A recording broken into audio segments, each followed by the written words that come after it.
সূর্যটা লাল লাল হয়ে গেছে গো নবী। বলেন আমার আব্বা কোথায় কোথায়?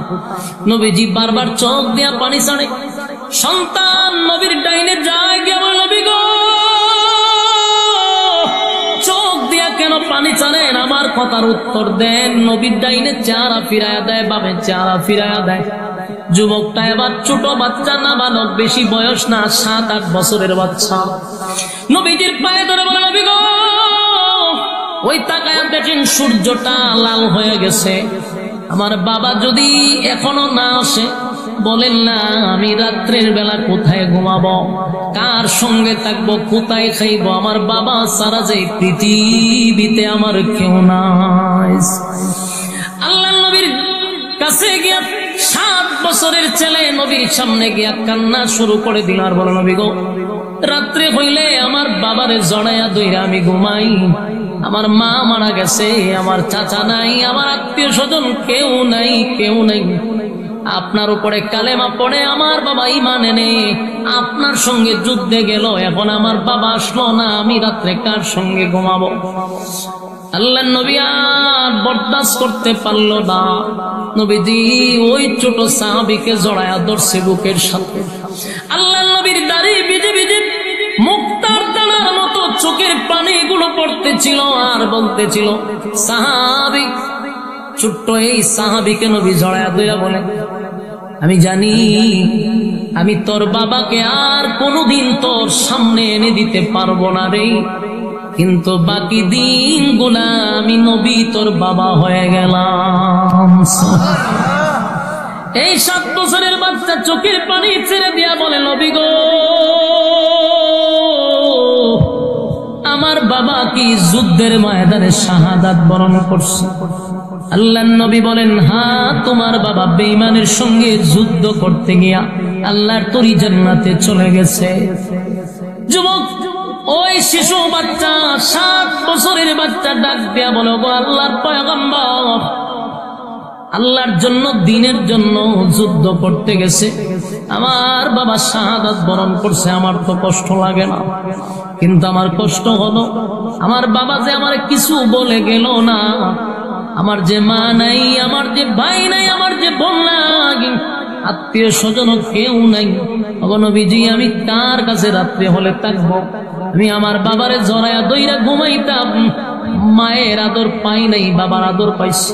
আজকে আমার বাবা চিরদিনের জন্য চলে গেল, বলেন না আমি কারে বাবা বলে ডাক দিব? আমার বাবা তো আমার বলেও গেল না যে আমি আর আসবো না। উপস্থিত সাহাবায়ে কেরাম কান্দে। আল্লাহর নবী বলেন, সাহাবী রে, আমার এই ছোট্ট সাহাবী, আমার এই ছোট্ট সাহাবী আজকের থেকে আমার তুই আব্বা ডাকবি, আর আমি তোরে তোর বাবার মতো আদর করবো, কিন্তু তোর বাবারে কোনোদিন ফিরাই দিতে পারবো না। তোর বাবার ইমানের কত পাওয়ার, ইমানের কত পাওয়ার। 7 বছরের একটা ছেলে রেখে আল্লাহর জন্য দ্বীনের জন্য যুদ্ধ করার জন্য চলে গেল যুদ্ধের ময়দানে। একবারও চিন্তা করলো না আমার 7 বছরের বাচ্চাটা কোথায় থাকবে, কার কাছে থাকবে। ওই যে মালিকের জন্য ডাক দিছে তাই চলে গেল। আমার যুবক ভাইরা, আজকে আমরা ইমানের জন্য কি করলাম? আজকে আমাদের মুসলমানরা বিভিন্ন জায়গায় মার খাইতেছে, বিভিন্ন জায়গায় মার খাইতেছে। ইমানের জন্য তারা পরীক্ষা দিচ্ছে, ইমানের জন্য পরীক্ষা দিয়ে তারা শাহাদাত বরণ করতেছে। আমাদের উপরে যদি এমন মুসিবত আসে রে, বলুন না কয়জন ইমান লইয়া কবরে যাইতে পারবেন? কয়জন আমরা ইমান লইয়া কবরে যাব? আমাদের বাচ্চাদের উপরে যদি গুলি চালায়, আমাদের উপরে যদি আক্রমণ শুরু করে, আমরা কয়জন ইমান লইয়া কবরে যাব?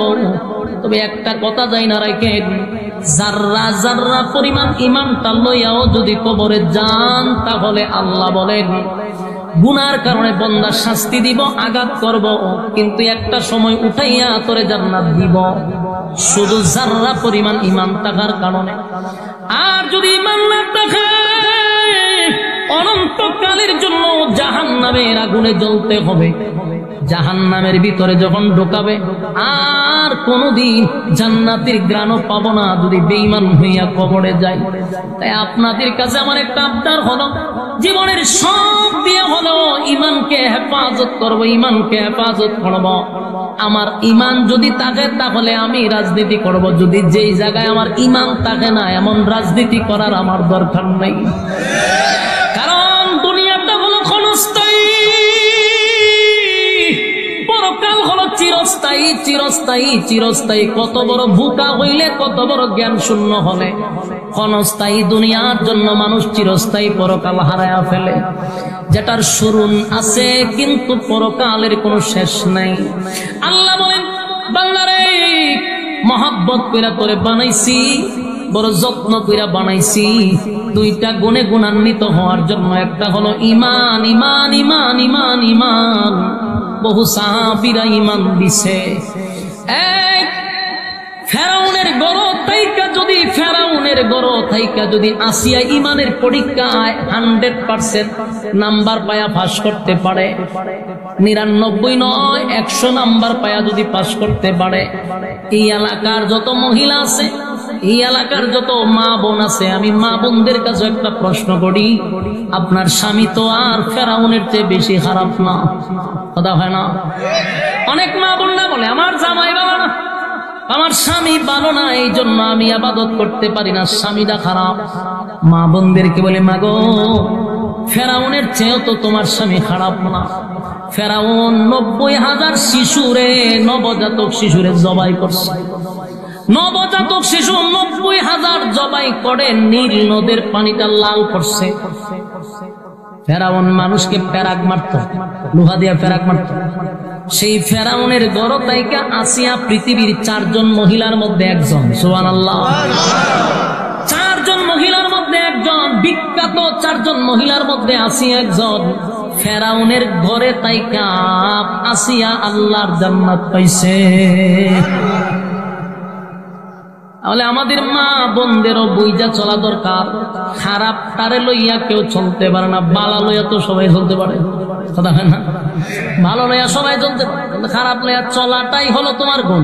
কথা হয় না? আমার যুবক ভাইরা সাবধান, সংসারের ক্ষেত্রেও যেন ইমান চলে না যায়। সব ক্ষেত্রে আমার ইমানটাকে প্রাধান্য দিতে হবে। কথা হয় না? আর আমরা সর্বপ্রথম ইমান আনছি কার উপরে? আরো জোরে আল্লাহ বলেন, আল্লাহ বলেন কুল হুয়াল্লাহু আহাদ। নবী আপনি বলুন যে আমি এক। বলুন আল্লাহ ছাড়া কোনো মাবুদ আছে, কোনো ইলাহ আছে? আল্লাহ যা পারে তাকে হিসাব পারে, এমন আকীদা কি আছে কারো কাছে? থাকলে ইমান শেষ। আল্লাহ ছাড়া কোনো মাবুদ নাই, উনি এক অদ্বিতীয়। আল্লাহুস সামাদ, উনি কারো উপর মুখাপেক্ষী না। লাম ইয়ালিদ ওয়া লাম ইউলাদ, আল্লাহ কারো কাছ থেকে জন্ম নেয় নাই, কাউরে জন্ম দেয় নাই। ওয়া লাম ইয়াকুল লাহু কুফুয়ান আহাদ, আমার সমকক্ষ আর কেউ নাই। সুবহানাল্লাহ। আর যুবক ভাইরা, আমরা যা কিছু করি সব মালিকের জন্য করি। ইবাদত করি কার জন্য? আমরা চাইব কার কাছে? আমরা সব কিছু করি মালিকের জন্য। ইন্না সলাতি ওয়া নুসুকি ওয়া মাহইয়ায়া ওয়া মামাতি লিল্লাহি রাব্বিল আলামিন। আমার নামাজ, আমার রোজা, আমার হজ, আমার যাকাত লিল্লাহি রাব্বিল আলামিন, শুধুমাত্র কেবলমাত্র কার জন্য? আল্লাহর জন্য করব। লোক দেখানোর জন্য কোনো ইবাদত যেন না হয়। কথা হয় না? লোক দেখানোর জন্য ইবাদত যেন না হয় রে। আমাদের সমাজের লোক দেখানোরও ইবাদত আছে না নাই? তাসবিহ পড়ে মানুষ দেখায়, নামাজ পড়ে মানুষ দেখায়। কেন? তোমার সব কিছু যদি আল্লাহর জন্য হয়, আমল ইবাদত যা করব কার জন্য? এই যুবক ভাইরা, তাহলে 1 নাম্বার কি? কথা হয় না? ঈমান। জোরে বলেন 1 নাম্বার কি? আল্লাহ জান্নাত দিবে কয়টা গুণ থাকলে? 1 নাম্বার কি? আরো জোরে। আপনারা কি বিরক্ত লাগতেছে? বেশি সময় না, একটু সময় ধৈর্য ধরেন। লম্বা সময় না, একটু ধৈর্য ধরেন। বিরক্ত হইতেছেন? দুইটা গুণে গুণান্বিত হইয়া কবরে গেলে জান্নাত পাওয়া যাবে। আর কয়টা মিনিট মনোযোগ দিয়ে শুনেন। এক নাম্বার হলো ইন্নাল্লাযীনা আমানু, ঈমান আনো, ঈমান আনো আল্লাহর উপর, ঈমান আনো কোরআনের উপর, ঈমান আনো আসমান, সাতটা আসমান জমিন বানাইলো, আল্লাহ বলেন ফেরেশতাদের উপর ঈমান আনো, আল্লাহ বলেন পরকালের উপর ঈমান আনো, আল্লাহ বলেন তাকদীরের উপর ঈমান আনো, কিয়ামতের দিন আমি আবার তোমাদেরকে পুনরায় দাঁড় করাবো, সেটার উপরও তোমরা ঈমান আনো। বিশ্বাস আসেনি? তাহলে এক নাম্বার পাইলাম ঈমান। এবার আসুন দুই নাম্বার, ওয়া আমিলুস সালিহাত। দুই নাম্বার হলো নেকামল, নেকামল, নেকামল, নেকামল, নেকামল। এই যে প্যান্ডেলটার ভিতরে আপনারা বসছেন, আরামের ঘুম হারাম করে প্রচন্ড গরমের মধ্যে বসে রয়েছেন, এটাও কিন্তু নেক আমল। কথা হয় না? এটাও নেক আমল রে। কারণ এই যে আমি আয়াতগুলি আপনাদের সামনে বলতেছি, প্রতিটা হরফে হরফে 10টা করে নেকি আপনাদের আমল নামায়ও ঢুকে যাচ্ছে। লস না লাভ? তাহলে দুই নাম্বার কি দরকার? নেক আমল। দূর এখন দুই নাম্বার কি? দুই নাম্বার হলো নেক আমল। এবার আসুন, এই যে নেক আমল, দুনিয়ায় থাকা অবস্থায় নেক আমলের গুরুত্ব আমাদের কাছে নাই।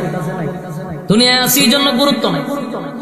দুনিয়ায় যেমন টাকাওয়ালাদের দাম আছে, টাকা না থাকলে সমাজের মানুষের কোনো দাম নাই, ঠিক তেমনি ভাবে পরকালে নেকি থাকলে দাম আছে, নেকি নাই তো আপনার কোনো দাম নাই।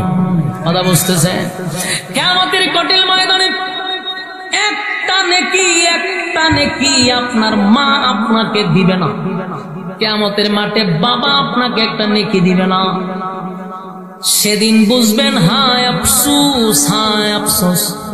নেকির এত দাম যদি জানতাম রে, তাহলে দুনিয়ার সব কিছু বাদ দিয়ে নেকির পিছনে দৌড়াইতাম। আসরের মাঠটা এত কঠিন হবে, এত ভয়ানক হবে, মাও তার সন্তানদের নেকি দেয় না, কেউ কারো হবে না, কেউ কারো হবে না। আল্লাহ বলেন ইয়াউমা ইয়াফিরুল মারউ মিন আখিহি ওয়া উম্মিহি ওয়া আবি ওয়া সাহিবাতিহি ওয়া বানিহি। মা সন্তানের পরিচয় দিবে না, বাবা তার সন্তানের পরিচয় দিবে না। এক লোকরে আল্লাহ জাহান্নামে দিবে, বলতেছে বান্দারে তোর একটা নেকি শর্ট হওয়ার কারণে চিরস্থায়ী জাহান্নামী হয়ে গেলি। কটা নেকির কারণে? একটা নেকি শর্ট। মিজানের পাল্লায় মাপ দিয়া দেখে একটা নেকি যদি ঢুকা যায় তাহলে জান্নাতি হয়ে যাবে। একটা নেকি শর্ট হওয়ার কারণে লোকটা এখন জাহান্নামী। এখন লোকটার আল্লাহ জিগায়, এখন তো জাহান্নামে যাবি, তোর কিছু কর আছে? বান্দা হয় আল্লাহ একটা নেকির কারণে আপনি আমার জাহান্নামে দিবেন? বলে হয়, এটা সৃষ্টি।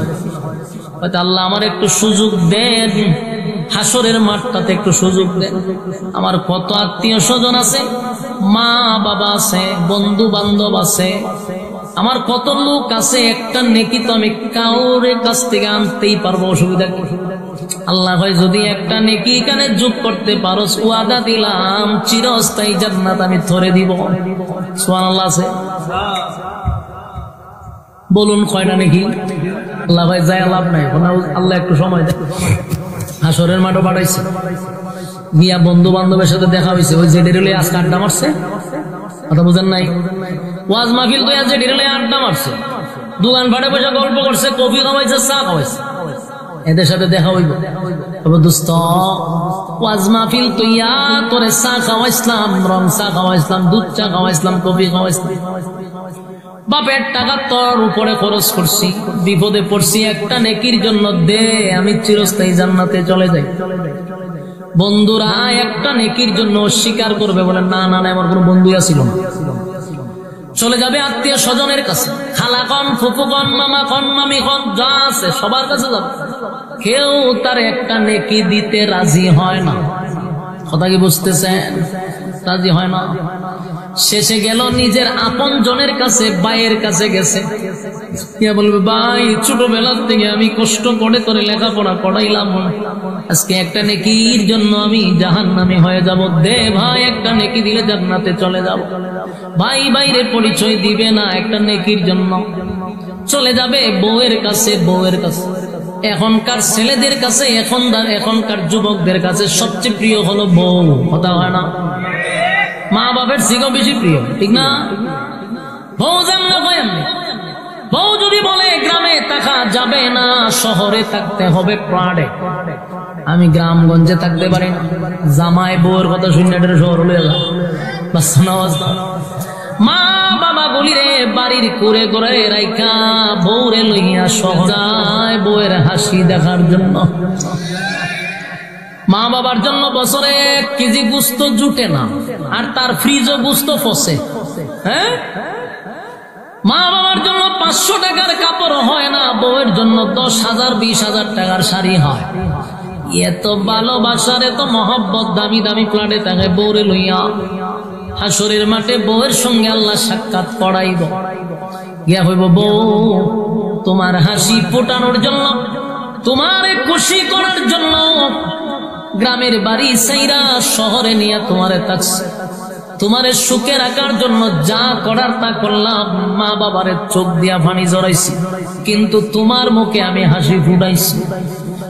আজকে তোমার স্বামী একটা নেকির জন্য চিরস্থায়ী জাহান্নামী হয়ে যাবে রে বউ, দাও না একটা নেকি দিলে চিরস্থায়ী জান্নাতি হয়ে যাব। বউ ভালো করে চিনবে যেটা আমার স্বামী, ভালো করে চিনবে, কিন্তু সেদিন বলবে দুনিয়াতে আমার বিয়ে হয়েছে না। আপনারা কি আমার কথা বুঝতেছেন? বলুন, স্ত্রী কি চিনবে না না চিন্না বলবে? ভালো করে চিনবে যেটা আমার স্বামী,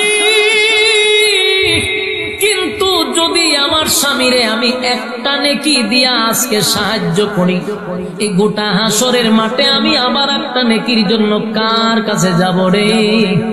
এই জন্য সেদিন স্ত্রী তার স্বামীকে নেকি দিবে না, স্বামী ব্যর্থ হইয়া আরো কাছে যাইব বাবার কাছে, গিয়া বলবো, বাবা দুনিয়াতে মাথার গাম পায়ে ফেলে কষ্ট করে উপার্জন করে আমাদেরকে লেখাপড়া করাইলা, বাবা নিজে না খাইয়া আমাদেরকে খাওয়াইলা, ভালো কাপড় পরো নাই, তুমি আমাদেরকে ভালো কাপড় পরাইলা, এত কষ্ট করলা বাবা তোমার সন্তানের জন্য, সেই সন্তান আজকে চিরস্থায়ী জাহান্নামী হয়ে যাবে, দাও বাবা একটা নেকি দিলেই তো আমি জান্নাতে চলে যাব।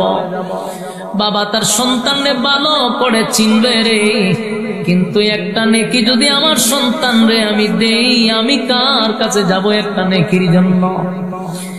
যুবক ভাইরা, এই কথাগুলি আমার মন গড়া নয়, কোরআনের কথা। ইয়াউমা ইয়াফিরুল মারউ মিন আখিহি ওয়া উম্মিহি ওয়া আবিহি ওয়া সাহিবাতিহি ওয়া বানিহি। কিয়ামতের কঠিন ময়দান এত ভয়ানক হবে গো, মা তার সন্তানের পরিচয় দিবে না, সন্তান গিয়া বলবে, মা গো বাবার কাছে গেলাম, আপন ভাইয়ের কাছে গেলাম, নিজের বউয়ের কাছে গেলাম গো মা,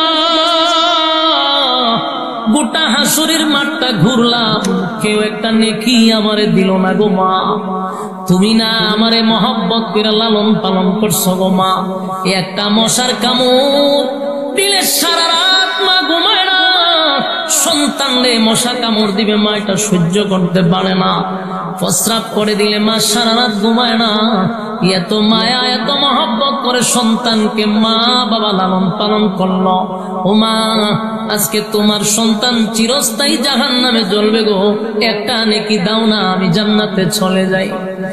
মা এর চেয়ে বেশি আপন কেউ নাই রে। মা বলবে দুনিয়াতে আমার বিয়ে হইছে না, তাহলে আমি সন্তান পাবো কোথায়? কি বুঝলেন টাঙ্গাইলবাসী? বলুন, মা কি সন্তান রে চিনে নাই? ভালো করে চিনবে এটা আমার সন্তান, কিন্তু গোপন রাখছে, যদি আমি এখন পরিচয় দেই সন্তান নেকি চাইবে, আমি আবার কার জন্য নেকি দিব? টাঙ্গাইলের বাইরে কিয়ামতের মাঠে তো ভয়ানক হবে রে। আদম নবী থেকে নিয়া ঈসা রূহুল্লাহ পর্যন্ত ওই মাঠে সেদিন কথা বলার সাহস পাবে না, পাবে না, পাবে না। সব নবীরা বলতে থাকবে, ইয়া রাব্বি নাফসি, ইয়া রাব্বি নাফসি, ইয়া রাব্বি নাফসি। আদম বলবে, মালিক আমার কি উপায় হবে গো, আমার কি উপায় হবে, আমার কি উপায় হবে? ইব্রাহিম নবী বলবে আল্লাহ আমার কি উপায় হবে? নূহ নবী বলবে আল্লাহ আমার কি উপায় হবে? এই সমস্ত নবীরা বলবে ইয়া রাব্বি নাফসি, ইয়া রাব্বি নাফসি, আমার কি উপায় হবে? কেউ কারো হবে না, কেউ কারো হবে না, কেউ কারো হবে না। দুনিয়াতে আমরা যা কিছুই করি না কেন আল্লাহ কয় কেউ কারো হবে না।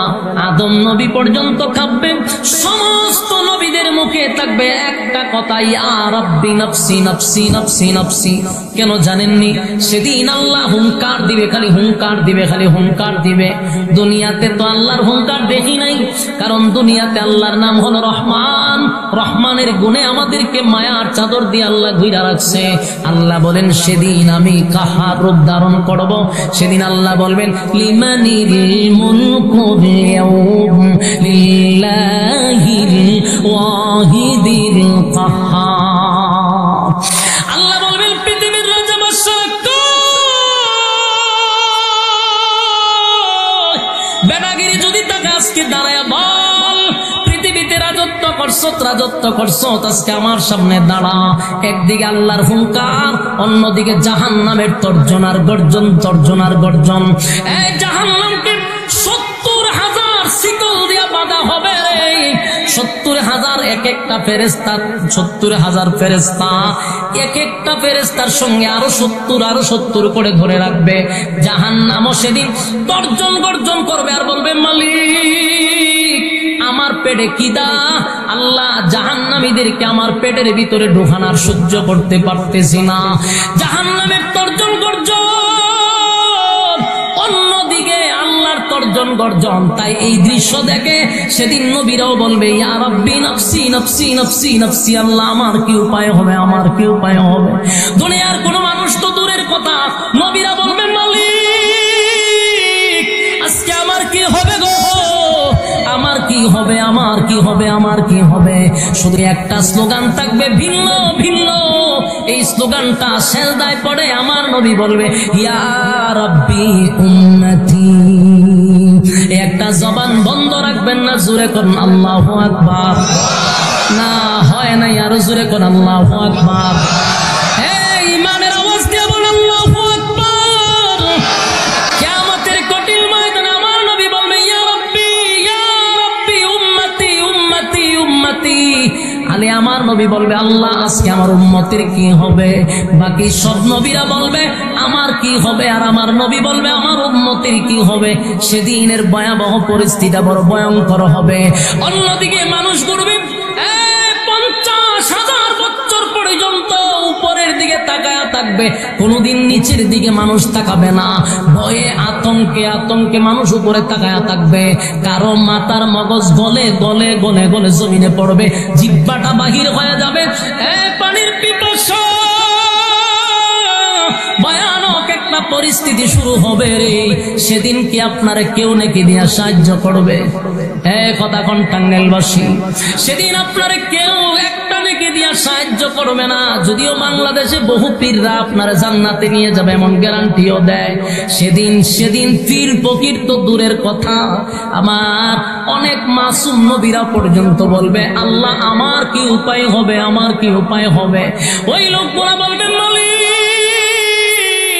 সবার কাছে গেলাম, যেই লোকটাকে একটা নেকির জন্য আল্লাহ জাহান্নামে দিবে, সেই লোকটা সব গুড়ে গুড়ে গুড়ে গুড়ে এবার আল্লাহর সামনে দাঁড়াইবে। মালিক বলবে বান্দারে একটা নেকির কারণে জাহান্নামে যাবি, বল নেকি আনতে পারছস? বান্দা কয় মালিক রে গোটা কিয়ামতের মাঠটা ঘুরে ঘুরে ঘুরে ঘুরে ঘুরে ঘুরে ঘুরে আমি দেখলাম, বন্ধুদের কাছে গেলাম, আমার আত্মীয় স্বজনদের কাছে গেলাম, মার কাছে গেলাম, বাবার কাছে গেলাম, বউয়ের কাছে গেলাম, কঠিন মুসিবতের দিনে কেউ দিল না মালিক একটা নেকি আমার দিয়া, কেউ সাহায্য করলো না। আল্লাহ তখন বলবে বান্দারে আমি জানি একটা নেকি দিয়া হাসরের মাঠে তোরে কেউ সাহায্য করবে না, আমি জানতাম, তারপরেও তোরে মাঠে কেন পাঠাইছি জানোস নি বান্দা? আমি আল্লাহ তোরে সময় দিছিলাম, সময়ের কসম করে দুনিয়ায় বইলা রাখছিলাম ইন্নাল ইনসানা লাফি খুস। আল্লাহ বলে আমি না সময়ের কসম করে বলছি বলছি, সময়ের কসম, নিশ্চয়ই তোরা ধ্বংস, তোরা ক্ষতিগ্রস্ত। কেন বলছিলাম? এই পৃথিবীতে পাঠাইছিলাম বান্দা তুই আমার গোলামি করার জন্য। ওয়া মা খালাকতুল জিন্না ওয়াল ইনসা ইল্লা লিয়াবুদুন। মানব দানব দুইটা জাতিরে পাঠাইছি গোলামি করার জন্য।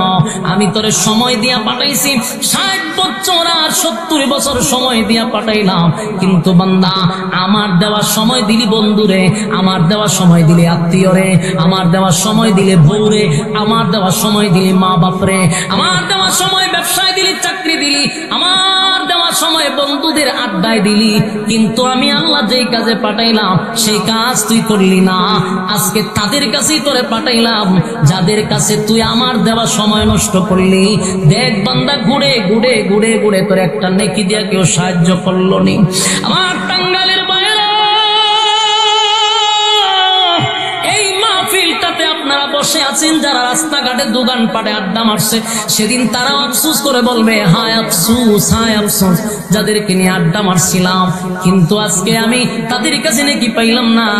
যদি সেদিন মাহফিলে বসা থাকতাম, প্রতিটা হরফে হরফে 10টা করে নাকি আমার আমলনামায় ঢুকত। নেকির এত দাম, নেকির এত দাম, নেকির এত দাম। সেদিন হাসরের মাঠে মানুষ বুঝতে পারবে রে। আল্লাহ তখন বলবে বান্দা বল তোরে কেউ নেকি দিয়া সাহায্য করছে? বান্দা কয় না মালিক, না, কেউ আমার নেকি দিল না। আমি সবার কাছে গেলাম, আমার কেউ নেকি দিল না। আল্লাহ কয় নে।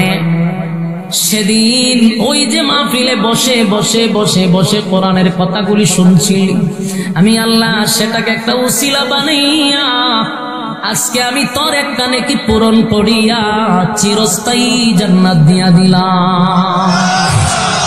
একটা জবান বন্ধ রাখবেন না, জোরে কোন আল্লাহু আকবার, আরো জোরে কোন আল্লাহু আকবার।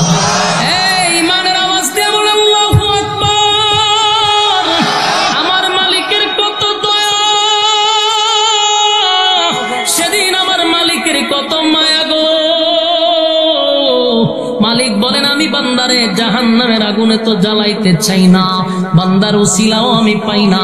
উসিলা দিয়া মালিক বান্দারে বাঁচাইয়া জাহান্নাম থেকে মুক্ত করতে চায়, কিন্তু বান্দা উসিলাটুকু করতে চায় না।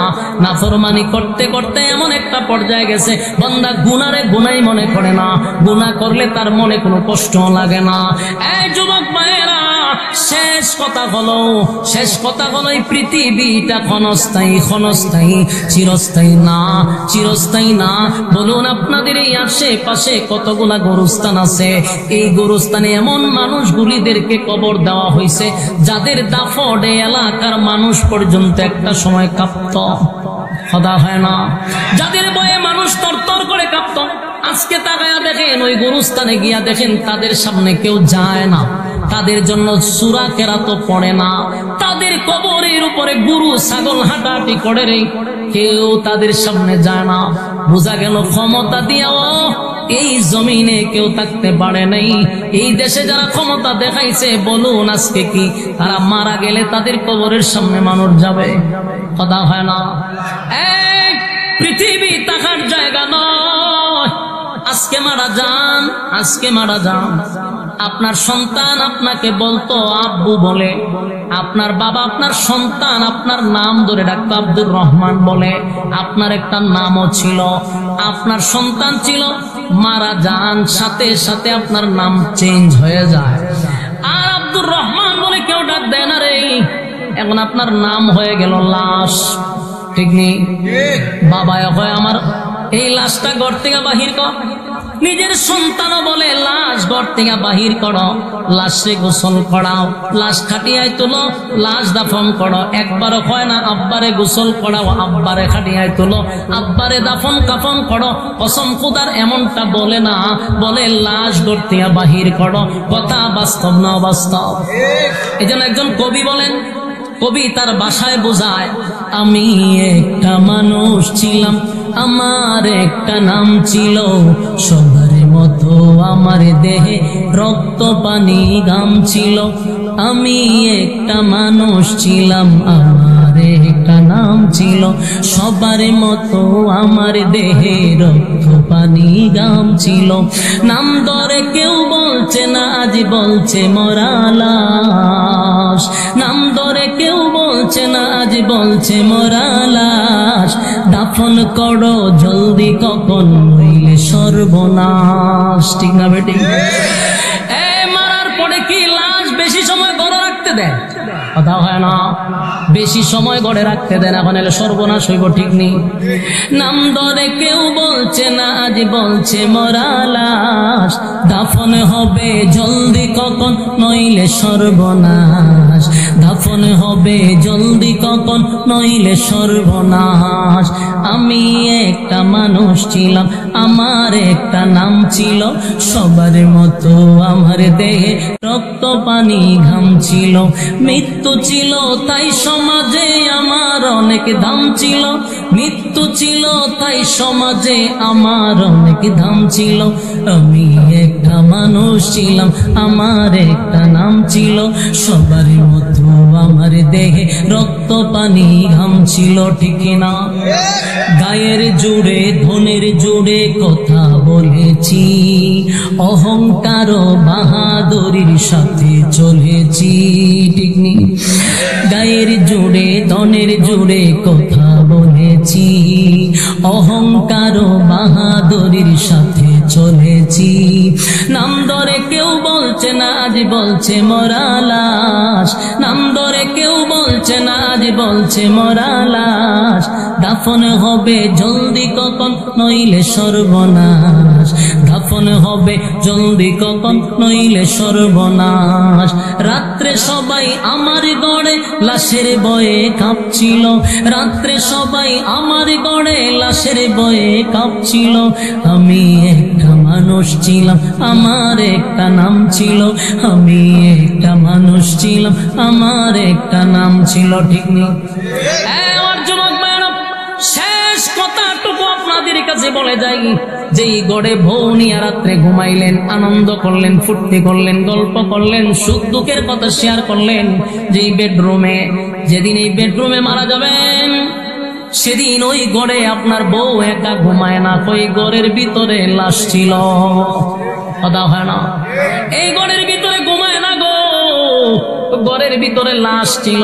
তাহলে বলুন তো দেখি, এই দুনিয়ায় থাকতেই তো মানুষ আপনারে বলে গেল, পরকালে আপনারে কেমনে স্মরণ রাখবার নেকি দিব? এটা কি ভাবা যায়? কথা হয় না? আল্লাহ বলেন, এক নাম্বার হলো ঈমান, ইন্নাল্লাযীনা আমানু, এক নাম্বার ঈমান, ওয়া আমিলুস সালিহাত, দুই নাম্বার হলো নেক আমল। ঈমান আর নেক আমল লইয়া যদি তোরা কবরে আসস, কানাত লাহুম জান্নাতুল ফিরদাউসি নুজুলা, ওয়াদা দিলাম জান্নাতুল ফিরদাউসের ভিতরে আমি তোদেরকে মেহমান বানাবো, মেহমান বানাবো। খালিদিনা ফিহা লা ইয়াবগুনা আনহা হিওয়ালা। আল্লাহ বলেন, যখন জান্নাতীরা জান্নাতের ভিতরে প্রবেশ করবে, খালিদিনা ফিহা লা ইয়াবগুনা আনহা হিওয়ালা, জান্নাতীরা আর কোনদিন জান্নাত থেকে বাহির হতে চাবে না। কারণ সব আশা আকাঙ্ক্ষা জান্নাতীদের পুরা হবে জান্নাতের ভিতরে। কথা হয় না? দুনিয়ায় আফসোস, দুনিয়া আফসোসের জায়গা, কিন্তু জান্নাত আফসোসের জায়গা না। মানুষের সকল আশা আকাঙ্ক্ষা পুরা হবে জান্নাতের ভিতরে। কথা হয় না? তাই বলুন, এই জান্নাত পাইতে গেলে কয়টা গুণে গুণান্বিত? আরো জোরে। এক নাম্বার, দুই নাম্বার। এক নাম্বার ঈমান, দুই নাম্বার নেক আমল। এই ঈমান আর নেক আমল লইয়া কারা কারা কবরে যেতে চান? দুইটা হাত তুলে দেখায়া দেই। লিল্লাহি তাকবীর, লিল্লাহি তাকবীর। রাজি আছেন তো ইনশাআল্লাহ? বলুন, এক নাম্বার ঈমান, দুই নাম্বার নেক আমল। আমরা ঈমান এবং নেক আমল লইয়া যদি কবরে যাইতে পারি, কানাত লাহুম জান্নাতুল ফিরদাউসি নুজুলা, আল্লাহ জান্নাতুল ফিরদাউসের মেহমান বানাবে। রাজি আছেন ইনশাআল্লাহ? সম্মানিত শুধু দীর্ঘক্ষণ সময় আপনারা মৌমাছির মতো বসে কথাগুলি শ্রবণ করেছেন শেষ পর্যন্ত। আল্লাহ তাআলা এই কথাগুলির উপরে বলনেওয়ালা শুনলেওয়ালা উভয়কে সহি আমল করার তৌফিক দান করুন, আমিন। আপনারা ধৈর্যের পরিচয় দিয়েছেন, ওয়াদা রক্ষা করছেন মোনাজাত পর্যন্ত, তাই আমি আপনাদেরকে বিরক্ত লাগাবো না। আপনাদের এই মাহফিল কমিটির অক্লান্ত পরিশ্রম, বিশেষ করে প্রবাসী, আমরা প্রবাসীদের জন্য দোয়া করব। আল্লাহ তাআলা যেন তাদেরকে সব আবদার করেন না, একটা আবদার হচ্ছে আমি রাখার চেষ্টা করব, বাকি সব আবদার তো আর রাখা সম্ভব না। ভাইজান, এখানে কেউ গজল, কেউ আজানের আবদার করছেন, যে কোনো একটা আমি আবদার রক্ষা করতে পারি। বসেন বসেন, কথা আছে, তাহলে দোয়া করে তো যাবো ইনশাআল্লাহ। আপনাদের এই মাহফিল কমিটির মধ্যে আল আমিন ভাই এবং আপনাদের দুইজন হুজুর দাওয়াত দিয়ে আসছে। আমার মাদ্রাসা তো আপনারা দেখছেন দুইজনে, মাশাআল্লাহ। আপনারা যেমন আমার কাছে দোয়া চান, আমি আপনাদের কাছে দোয়া চাই। আমার একটা মাদ্রাসা আছে, এই মাদ্রাসা করতে গিয়া অনেক ত্যাগ আমার করতে হয়েছে। এখন আলহামদুলিল্লাহ বহু বাধার পরে 100% নিয়ে একটি মাদ্রাসা করা হয়েছে। 3টা ভবনের উপর মাদ্রাসা দাঁড়িয়ে আছে। মসজিদের জন্য জায়গা নিয়েছি, আপনারা একটু দোয়া করবেন যেন আমার মসজিদটাও আল্লাহ গাইবী ভাবে, গাইবী সাহায্যের মাধ্যমে মসজিদটাও যেন করে দেয়। রাজি আছেন ইনশাআল্লাহ? দোয়া করবেন। আপনারা ওয়াজ মাহফিল করে টাকা নিয়ে কি করি সেটা আপনার এক সময় আমার মাদ্রাসায় গিয়ে দেখবেন। আমার মাদ্রাসাতে আমি মাহফিল ছাড়া 10টা টাকাও কারো কাছ থেকে নেইও না, খুঁজিও না। এমনিতে যদি কেউ মানে আনন্দের সহিত কেউ দিতে চায় আলহামদুলিল্লাহ, কিন্তু জোরপূর্বক ভাবে মাদ্রাসার জন্য কারো কাছে খুঁজিও না। প্রায় 150-র উপরে এখন বর্তমানে ছাত্র, 100-র উপরে শুধু বোর্ডিং এ 3 বেলা খাবার খায়। কথা বুঝতেছেন? এর মধ্যে 20 জন্মনা আছে যাদের মা নাই, বাপ নাই, মাগ না, খাপড় সুফরে দেওয়ান লাগে, এমন অবস্থা। আর আমরা মাদ্রাসাগুলো তো জানে, গিয়ে হুজুর মা বাপ নাই, তোরের কাটা হয়েছে মাদ্রাসা পড়তি, মা বাপ নাই, গিয়া খইব, খইয়া গিয়া ভরে। আর স্কুলও পড়বার সময় দেখবেন টেকাটা নিয়ে আগে দিয়ে, হ্যাঁ, এই কেন লজ্জা আছে। তো এই কষ্টের মধ্যে গ্রামের মধ্যেই মাদ্রাসার শিক্ষকদেরও বেতন, ছাত্রদেরকে খাওয়ানো, নির্মাণাধীন কাজ সব একটা মানুষের দিয়ে আল্লাহ করাইতেছে। আপনারা আমার জন্য দোয়া করবেন তো ইনশাআল্লাহ? আপনাদের আবদারও রাখবো, আপনাদের জন্য আমি দোয়া করবো, আপনারাও দোয়া করবেন। মুনাজাত করে বাড়িতে যাবেন ইনশাআল্লাহ। আচ্ছা, এখন আবদার যে করছে 2 ঘন্টা ওয়াজ করলে যে কষ্টটা হয়, একটা আজানের কলিতে টান দিলে এর চেয়ে বেশি কষ্ট হয়। এটা আপনারা বোঝাতাম কেমনে? বুঝবেন না, মোনাজাত করে যাবেন, ইয়াদ রাখবেন। আর মোনাজাতের পরে ওই যে এখানে একজন বই কি জানে, হীরাচ্ছে, যে কথা হীরার চেয়েও দামি। ভাই আমাদের আলেম সমাজের একজন ব্যক্তি, ওনার পায়েও আঘাত লাগছে, তো অনেক উলামায়ে কেরাম এই বইটার ব্যাপারে অনেক রিভিউ দিছে।